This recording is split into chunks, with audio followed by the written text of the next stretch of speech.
This is a recording of The Special Powers of Blossom Culp by Richard Peck. My name is Blossom Culp, and I'm 10 years old.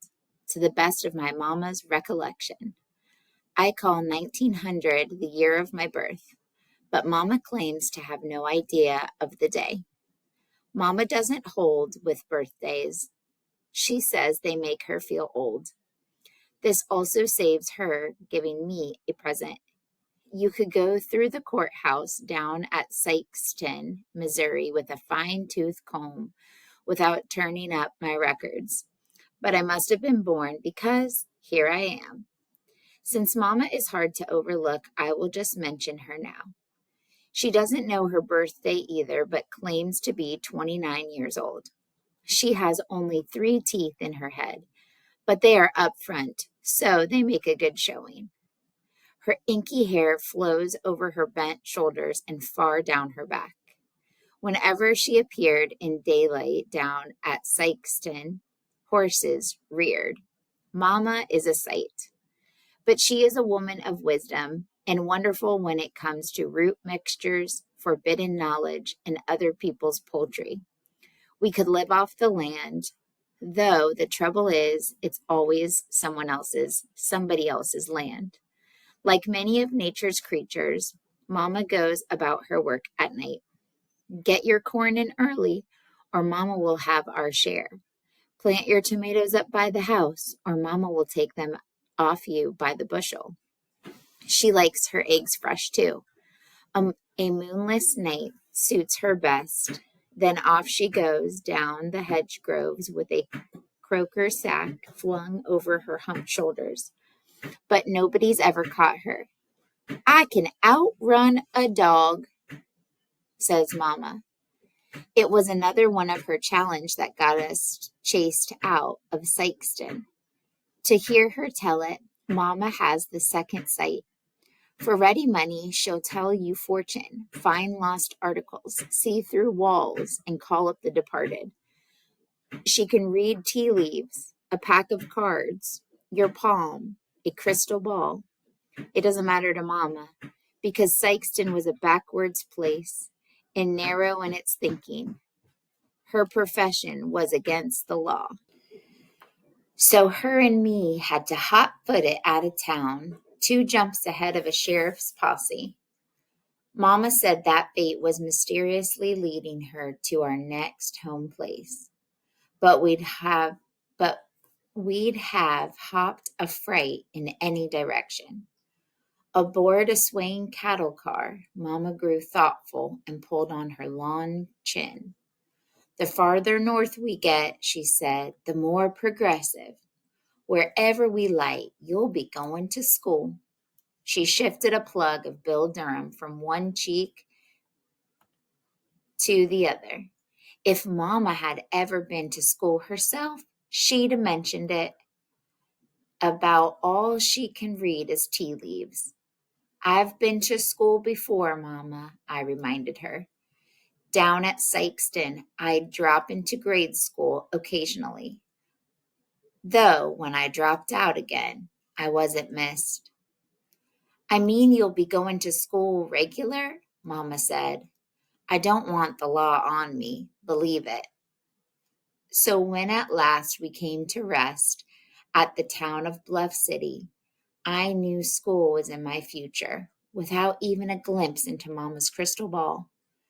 I well recall the day I strolled into Horace Mann School in Bluff City, wearing the same duds from when me and Mama had dropped off the cattle car of the Wabash Railroad. You, said many of the girls in the schoolyard, giving me a wide berth. It was no better inside. I was sent to the school office of the principal before I had time to break a rule.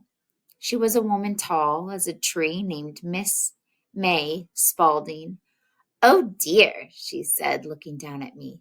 We're going to have to find you a comb. I was small for 10, but old for my years. Miss Spaulding seemed to grasp this and assigned me to 4th grade. She took me there herself, shooing me on ahead like a chicken. The teacher, name of Miss Cartwright, took a gander at me and said, "Oh, my stars. Perhaps you'd have a spare handkerchief to loan Blossom," said the principal to Miss Cartwright over my head. I wiped my nose on my sleeve and noticed all the eyes of the fourth graders were boring holes into me. The boys' eyes were round with amazement. The girls' eyes were mean slits. I guess we had better find Blossom a seat, Miss Cartwright said as Miss Spaulding beat a retreat out the door.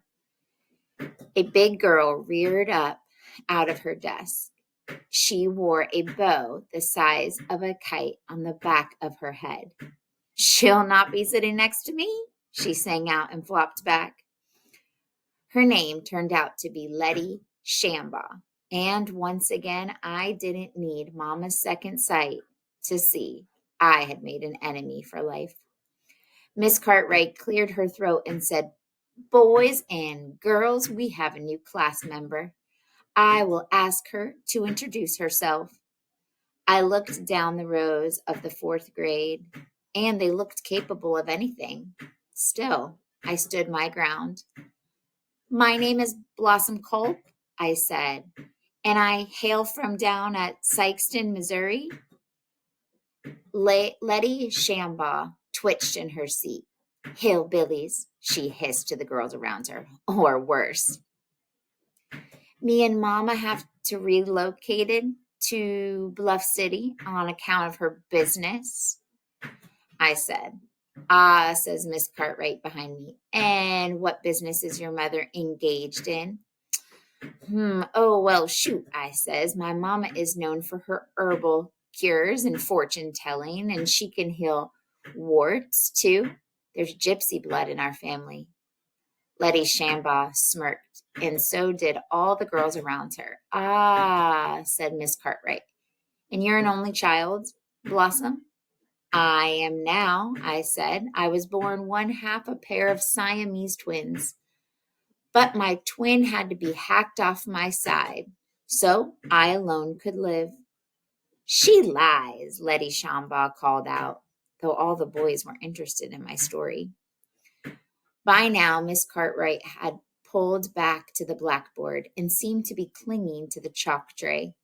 "You may take your seat, Blossom," she pointed to the rear of the room. I didn't mind it on the back row, but as the weeks passed, the novelty of going to school every day wore thin. My reading wasn't up to fourth grade standard either. Still, when we had to rise and read aloud from the library book, I did well. Holding a book before me, I'd tell a story I made up on the spot. "Lies, lies," Letty would announce. "Nothing but lies." Still, Miss Cartwright was often so fascinated, she didn't stop me. Then one day she told us that Letty would be having her birthday party on school time. "It is not unusual to have a birthday party in class," Miss Cartwright said, "but we are making an exception of Letty." People were always making an exception of Letty. "I'm sorry, it is not usual to have a birthday party in class," said Miss Cartwright said, "but we are making an exception of Letty." Oh, people were always making an exception of Letty, and her pa was the president of the board of education. "Mrs. Shambaugh has very kindly offered to provide a cake," Miss Cartwright said, "and ice cream punch." At recess that day, I was in the girls' restroom, which has partitions for modesty. From my stall, I eavesdrops on Letty, talking to the whole bunch of girls she rules, like Tess and Bess and the Beasley twins, Nola Niger and Maisie Markham. "Now shut up and listen," Letty told them. "I am looking for some first-rate presents from you all for my birthday. Don't get me any of that five and dime stuff." I was so interested in Letty's commandments that I leaned on the door of my stall and staggered into full view. Oh, there you are, Blossom, Letty sniffed. Since you do nothing but tell lies and snoop, I'll thank you not to give me a present at all. You are a poor girl and can't afford it. Besides, I want nothing from the likes of you. The bell rang, and they all flounced off like a gaggle of geese. But Letty turned back to fire a final warning. And don't let me catch you spying on us again, Blossom. You won't, I said, but only to myself. I sat up that night waiting for Mama to come home. We'd taken up residence in an abandoned structure over past the streetcar tracks. It must have been midnight before Mama came in and eased her croaker sack down. Then she busied herself shaking out everything that she'd harvested from nearby gardens. From the look of some of it, she detoured past the town dump.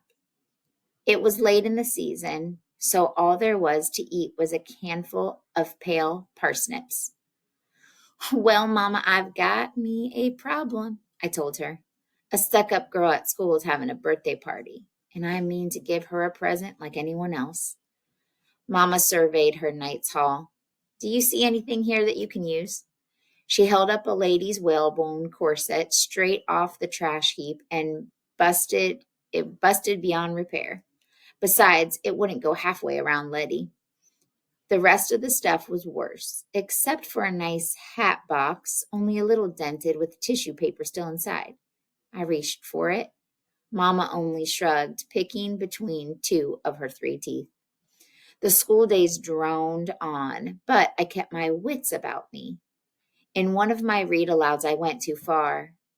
Holding up a library copy of Rebecca of Sunnybrook Farm, I told the class about the time my mama came across the severed head of a woman and how Mama could identify the murderer with her second sight. A pack of lies, Letty bawled out, and disgusting. That will do, Blossom, Miss Cartwright said in a weary voice. So after that, I had to occupy myself with but to lie low. I had little to occupy myself with but to lie low and snoop on other people's business. On the afternoon of Letty's party, a cake was wheeled in as large and pink as Letty herself. The classroom was stacked with tastefully wrapped presents, and no learning was done in the 4th grade that afternoon. Miss Cartwright hung at the edges while Letty was at the center of attention, where she likes to be. We played some games too childish to interest me, but I managed 3 slabs of cake and copped an extra slice to take home to Mama. Then it was time for presents. Oh, heavens, you shouldn't have, said Letty, her pudgy fingers fluttering over the vast heap. Land's sakes, I don't know which one to open first. Well, I'll start with this one, I nudged the hat box towards her with the toe of my foot. I dressed it up with a bow, and I found in the schoolyard and some gold stickers I came across at the teacher's desk. Miss Cartwright was standing by. Though strict, she sometimes eyed me sympathetically, though it might have only been pity. Yes, Letty, she said, start with Blossom's present. So Letty had to. She shook the box but heard nothing. She lifted the lid and ran a hand through the tissue paper. But there's nothing in it, she gasped, shooting me a dangerous look. Some of the boys snickered, but the girls just pursed up their lips. Oh dear, Miss Cartwright remarked. Now Letty had turned the hat box upside down, and the tissue paper dropped out with a small note I'd hand-lettered in it. She read it out loud. To Letty, since I am too poor to buy you a present, I will share with you my own personal gift. Believe it, Blossom Culp. Letty glanced longingly at the other presidents. What is this so-called personal gift of yours, Blossom? Just a little demonstration of the special powers I inherited from my mama, I replied. Letty shook a fist at me. Blossom, you aren't going to ruin my party by showing off and telling lies. For example, I said, as cool as a cucumber, before you can even open up your other presents, I can tell what's in them with my inner eye. It's a gift, and I have it down pat. The girls were about to turn on me, but a boy said, then do it. I could read the card on Nola Niger's. Now you take Nola's present. I pointed it out. No, I don't want to touch it. Just give me a minute. I let my head loll. Then I let my eyes roll in the back of my head. It was a ghastly sight, and the class gasped. In a faint and far off voice, I said, within the wrappings, I see a woman. She is a dainty creature cut in two at the waist. I let my eyes roll back into place and said, what did I say? Letty was already tearing open Nola's present. She pulled out a dainty china powder box in the shape of a lady. It was in two parts. The lid was the upper half. The boys blinked and the girls looked worried. Reading the card on Maisie's present from before, I said, now take that one from Maisie Markham. And I flipped my eyes back and my head bobbed around till it like to fall off. Deep within that fancy package, I moaned weirdly, is the sealed bottle of apple blossom toilet water, retailing at 79 cents. I sensed this with my inner nose. Letty ripped open the box, coming up with the same bottle of toilet water. How am I doing? I asked the class. It was the same with Tess's brush and comb set and Bess's 4 hair ribbons in rainbow hues.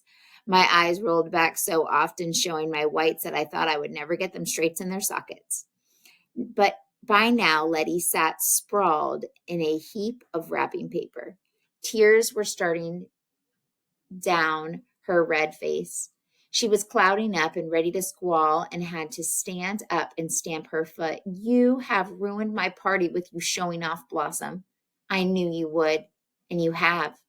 She pounded out of the room before she even got to any presents from the boys, which was just as well. The other girls followed her out as usual. It's true, I stole Letty's thunder and her party too. Now I was left with the boys, who showed me new respect, unsure of my special power. But then the bell rang and they trooped out, taking final swipes at the remain of birthday cake. One moment, Blossom, Miss Cartwright said, before I could make it to the door. Could it be, as you say, that you have these unearthly powers? Or could it be merely that you eavesdrop in the restroom so often enough to hear those girls telling each other what they were giving Letty, and that you added that business with your eyes? Her chalky hand rested on my shoulder. No, don't tell me, she said. I don't want to know. I was ready to go, but Miss Cartwright continued. It has not taken you long to make a name for yourself at Horace Mann School. You will never be popular, but I have hopes for your future, Blossom. You will go far in your own peculiar way. And I only nodded. It's never wise to disagree with a teacher. Then she turned me loose, and I went on my way.